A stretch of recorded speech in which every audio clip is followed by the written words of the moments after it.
안녕하세요. 스페로 스페라 숨을 쉬는 희망은 있습니다. 여러분에게 꿈과 행복을 찾아주는 여러분의 희망의 등대지기 법원 회생위원 출신 회생파산 전문 법무사 법학박사 최옥환입니다.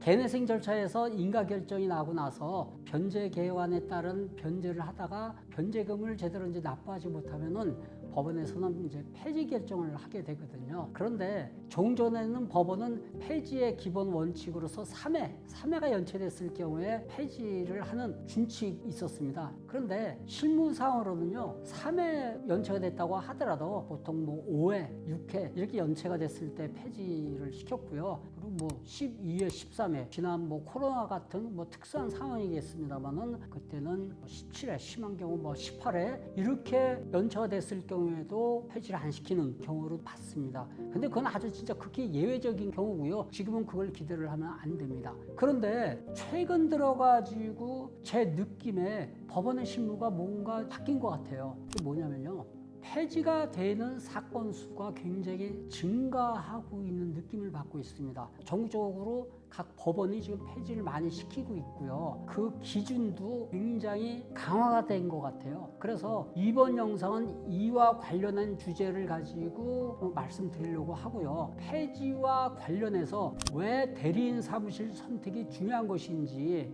알기 쉽게 알아보도록 하겠습니다. 오늘 제 영상이요, 폐지를 당해서 이렇게 고민을 하고 계시는 분이라든지 또는 이제 개인회생을 신청하기 위해서 대리인 사무실을 알아보고 계시는 여러분들에게 조금이나마 도움이 되시길 바라겠습니다.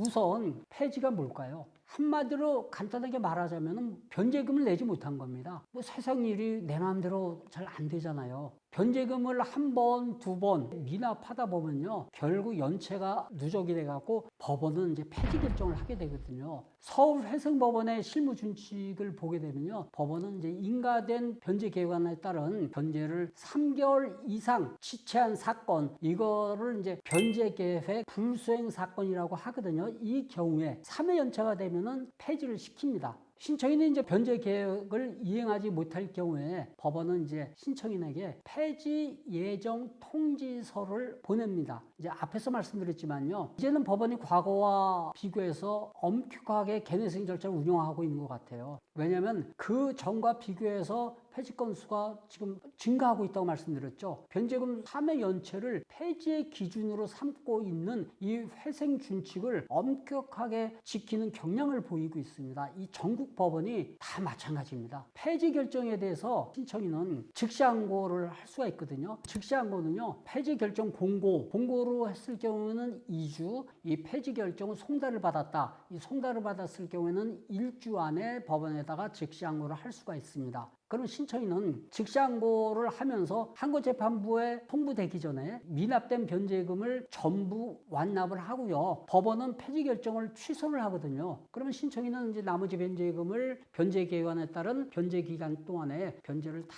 끝내고 나서 법원에다가 면책 신청서를 내면요, 법원은 이제 면책 결정을 해주게 됩니다. 그런데 이런 경우는 아무 문제가 없어요. 즉시항고를 통해서 구제를 받을 수 있는 경우, 이런 경우는 사실 큰 문제가 없어요. 문제는요, 여러 가지 사정이 있겠지만 즉시항고 기간 내에 즉시항고를 하지 못한 경우, 이거는 이제 사정이 달라집니다. 이게 무슨 말이냐면요, 즉시항고 기간 동안에 공고 후 14일 또는 송달 후 7일 이 기간을 지켜야 되는데 그 기간을 지키질 못했어요. 이 기간을 지키지 못하면요, 즉시항고 자체가 불가능합니다. 물론 이제 재신청을 할 수도 있습니다만 이것은 처음부터 다시 시작을 해야 되는 그 부담이 있고요. 그리고 여러 가지 불이익이 있습니다. 그래서 부득이하게 이 즉시항고 기간을 지키지 못했을 경우에 추한항고라는 이 제도를 활용을 해야 되거든요. 그런데 개인회생에 있어가지고 추한항고, 이거는요, 판사님의 주관적인 성향이 상당히 많이 작용을 하고 있는 것 같습니다. 그리고 추한항고는 즉시항고와는 달리요, 어느 법원이라든지 아주 이 엄격한 기준, 엄격한 잣대를 가지고 처리하고 있거든요. 잘 받아주지 않는다는 거죠. 저는 그동안은 이제 폐지 사건에 대해서 추한항고 사건을 많이 처리를 했거든요. 경험에서 알 수 있는 거는요, 대부분 추한항고를 하게 된 공통적인 사유가 있어요. 그게 뭐냐? 이 폐지가 된 사실 신청인이 모르고 있는 거예요. 여러분은 이해가 잘 안 되시죠? 그런데 대부분의 법원에서는요, 이 폐지 결정을 공고로 합니다. 간혹은 이제 폐지 결정을 송달로 하는 경우에도 있기는 있어요. 근데 이건 아주 흔치 않습니다. 근데 그 폐지 결정문을 우편으로 보냈다고 하더라도 이거는 신청인이 아니고 대리인 사무실로 보내고 있거든요. 그런데 신청인의 개인회생 신청을 할 때 인터넷 광고를 보고 찾은 그 대리인 사무실이 불법 사무장이 운영하고 있는, 소위 말하고 있는 명대 사무실인 경우에는요, 사무실이 없어졌을 가능성이 굉장히 높습니다. 그리고 내 사건을 담당했던 직원이 퇴사를 했을 수도 있고요. 여튼간에 이런저런 사유로 해가지고 폐지된 사실을 신청인은 전혀 알 수가 없습니다. 그래서 처음에 개인회생 신청을 할 때 대리인 선택을 하시면서 신중하게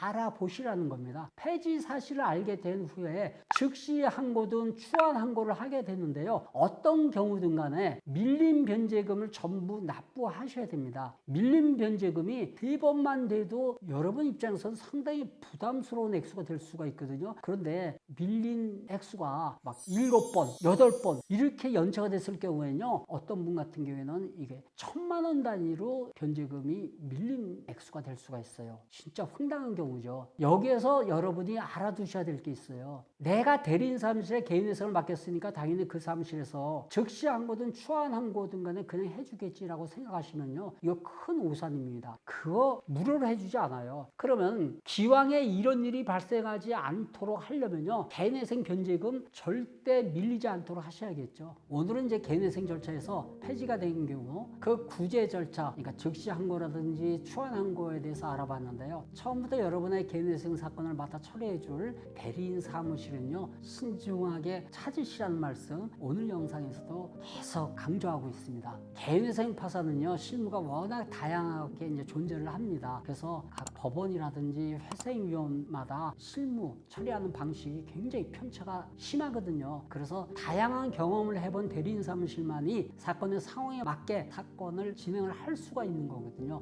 경험, 노하우가 정말 중요합니다. 더 중요한 거는요, 변제금이 미납이 돼가지고 법원에서 이제 폐지 예정 통지서를 보내주더라도 신속하게 그 사실을 여러분에게 전달을 해줘야 됩니다. 여러분에게 알려주어야 애시당초 폐지를 당하지 않도록 해줄 수 있는 그런 사무실에다가 여러분의 사건을 맡기셔야 됩니다. 그래서 절대 명의되어야 하는 불법 사무장 사무실에 맡기지 말라는 말씀을 제가 오늘도 계속 말씀을 드리는 겁니다.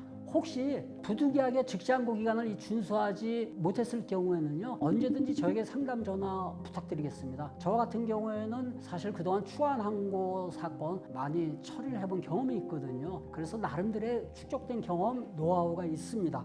믿으셔도 됩니다. 마지막으로 한 가지 더 말씀드리겠습니다. 저는 법원에서 회생위원을 지낸 경력을 기반으로 해가지고 회생 파산을 전문적으로 처리하고 있습니다. 누구보다도 회생 파산에 대한 풍부한 경험이 있고요, 자신 있습니다. 회생 파산 고민하고 계시는 분들 언제든지 저 법학박사 최욱한 법무사를 찾아주십시오. 항상 여러분의 따뜻한 희망의 등대지기가 되겠습니다.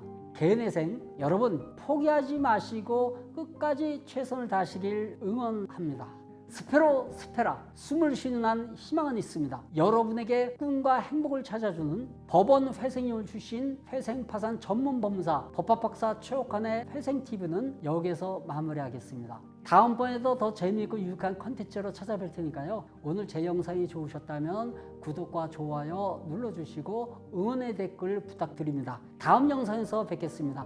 여러분 안녕히 계세요.